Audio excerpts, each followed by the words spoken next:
Inilah Adam. Dia menghidapi penyakit gout. Cubalah Ural. Ia boleh membantu untuk mencegah pengkristalan asid urik dalam terapi gout.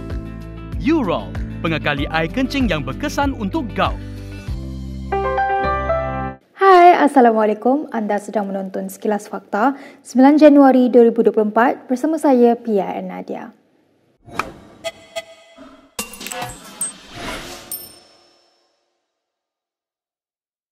Ketua Pembangkang Hamzah Zainuddin menyindir beberapa pihak yang ketika ini dilihat tidak senang duduk dengan perkembangan politik semasa.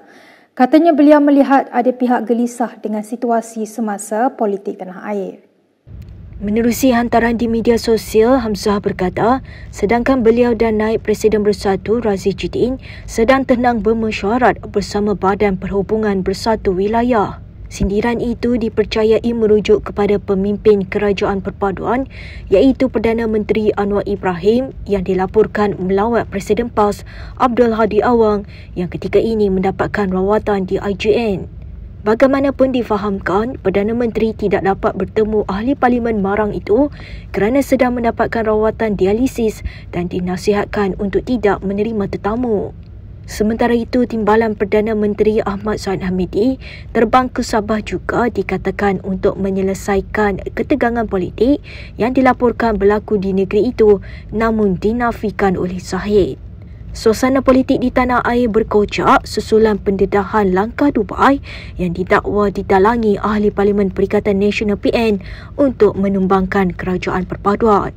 Ia kemudiannya disahkan oleh Menteri Besar Kedah Muhammad Sanusi Mat Noor yang mendakwa PN sudah mempunyai cukup akaun bersumpah ST dan kerajaan akan tumbang pada bila-bila masa sahaja. Dalam pada itu, seorang pemimpin UMNO berkata cadangan supaya keabsahan Anwar Ibrahim diuji di Parlimen dijangka tidak akan disambut oleh Blok Pembangkang. Ahli Majlis Kerja Tertinggi UMNO Muhammad Puan Zarkashi berkata ini kerana dibimbangi tindakan berkenaan bakal mendedahkan situasi sebenar bahawa Perikatan Nasional PN tidak mempunyai cukup angka. Dalam satu hantaran di Facebook, Puan menegaskan pembangkang hanya temberang dan sekadar mahu mencetuskan provokasi untuk melemahkan kerajaan. Pada Ahad, Pengarah Pilihan Raya PN Muhammad Sanusi Mat Noor mendakwa gabungan itu memperoleh cukup akuan bersumpah SD untuk menumbangkan kerajaan pimpinan Perdana Menteri Anwar Ibrahim. Semalam, Ahli Parlimen Pasir Gudang Hassan Abdul Karim berkata sokongan terhadap Perdana Menteri harus diputuskan melalui undi percaya di Dewan Rakyat dan bukannya SD. Mengulas lanjut, Puan berkata hakikat sebenar adalah sokongan PN semakin merosot apabila dikabarkan 7 atau 8 lagi ahli Parlimen Bersatu akan mengumumkan sokongan kepada Perdana Menteri. Katanya oleh sebab itu, PN tidak berani meminta undi belah bahagi apabila Belanjawan 2024 diluluskan. Perikatan Nasional PN tidak boleh digelar sebagai kerajaan tebuk atap sekiranya berlaku pembentukan kerajaan baharu. Ahli Parlimen ARA Syahidan Kasim berkata ini kerana kerajaan perpaduan pimpinan Perdana Menteri Anwar Ibrahim sebenarnya tidak pernah mendapat sokongan majoriti ahli parlimen. Memetik portal Sinar Harian yang memetik Syahidan berkata, sebaliknya kerajaan Anwar sekadar dianggap sebagai kerajaan minoriti yang membentuk kerajaan campuran.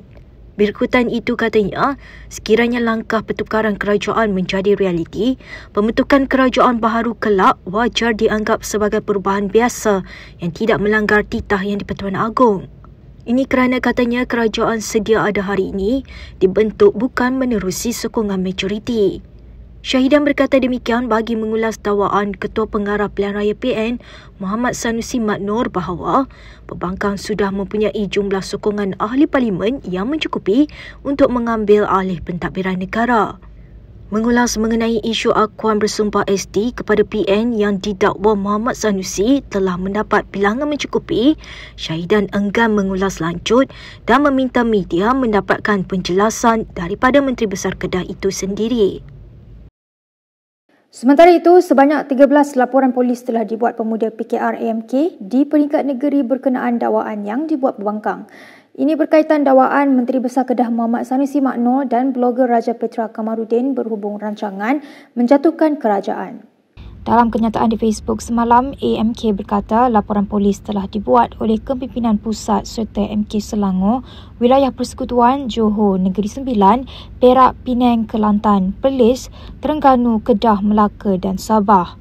Menurut kenyataan itu, tujuan laporan itu dibuat adalah bagi menyiasat pendedahan Raja Petra yang mendakwa satu komplot sedang diusahakan dengan mengumpul akuan berkanun SD selain kenyataan Sanusi yang memperakui komplot itu.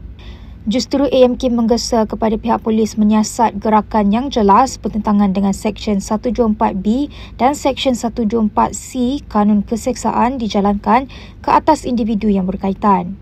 Mengulas lanjut, AMK berkata Anwar berulang kali menyatakan keterbukaannya untuk diuji keabsahan di Parlimen, namun tidak ada satu pun usul yang ditolak atau tidak diluluskan jika majoriti telah tiada.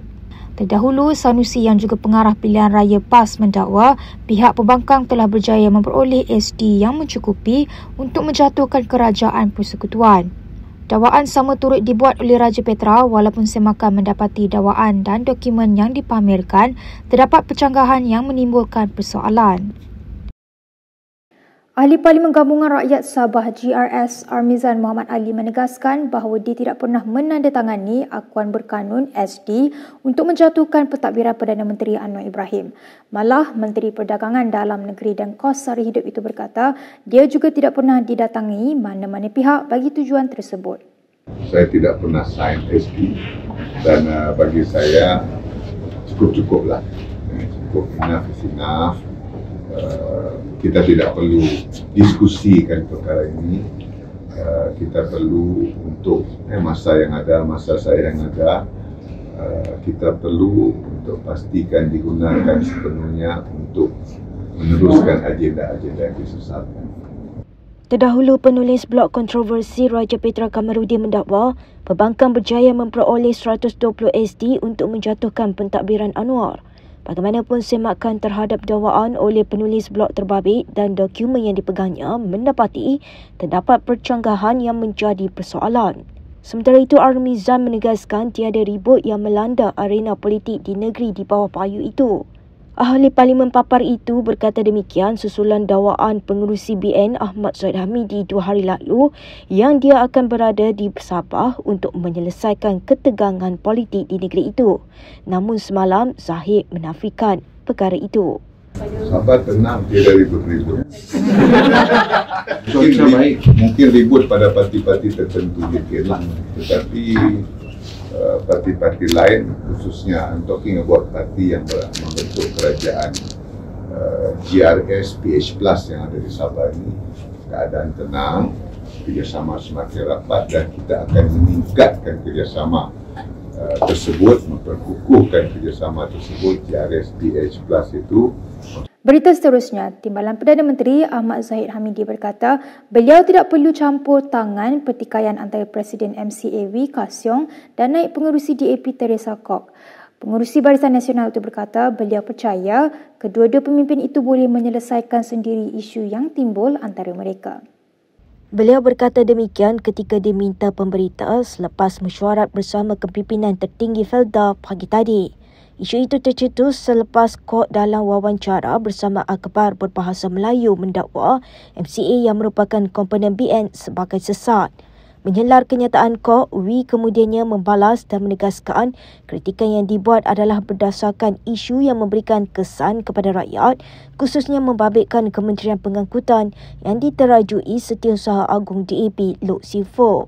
Ahli Parlimen Air Hitam itu turut menegaskan walaupun MCA menjunjung titah yang di-Pertuan Agong menyokong kerajaan perpaduan pimpinan Perdana Menteri Anwar Ibrahim, namun parti itu tidak sesekali akan menjadi pak turut semata-mata. Pertikaian itu masih berterusan sehingga ke hari ini apabila masing-masing membalas serangan.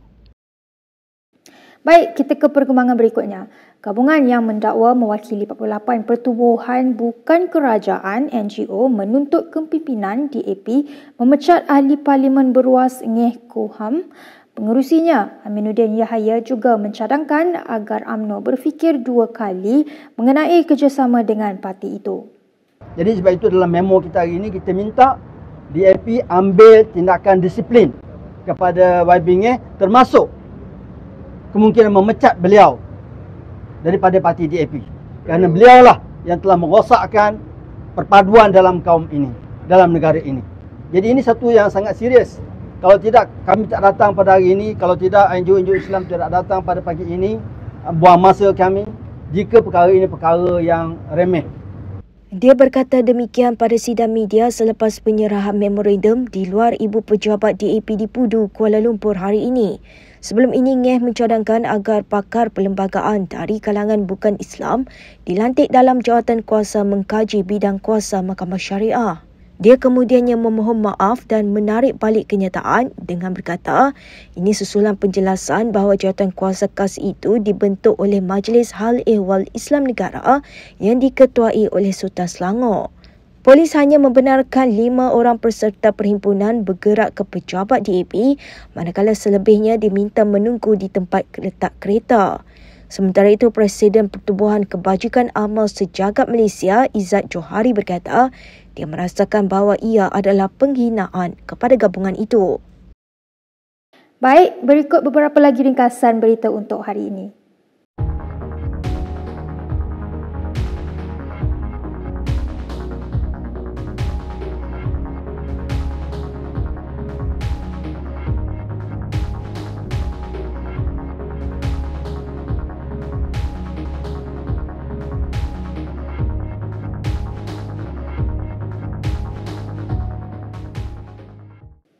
Sekian sahaja daripada saya, Pihak Nadia, untuk sekilas fakta. Untuk lebih banyak berita, anda boleh melayari kinitv.com. Anda juga boleh mengikuti kami di Instagram, Twitter, YouTube dan Facebook. Salam hormat dan jumpa lagi.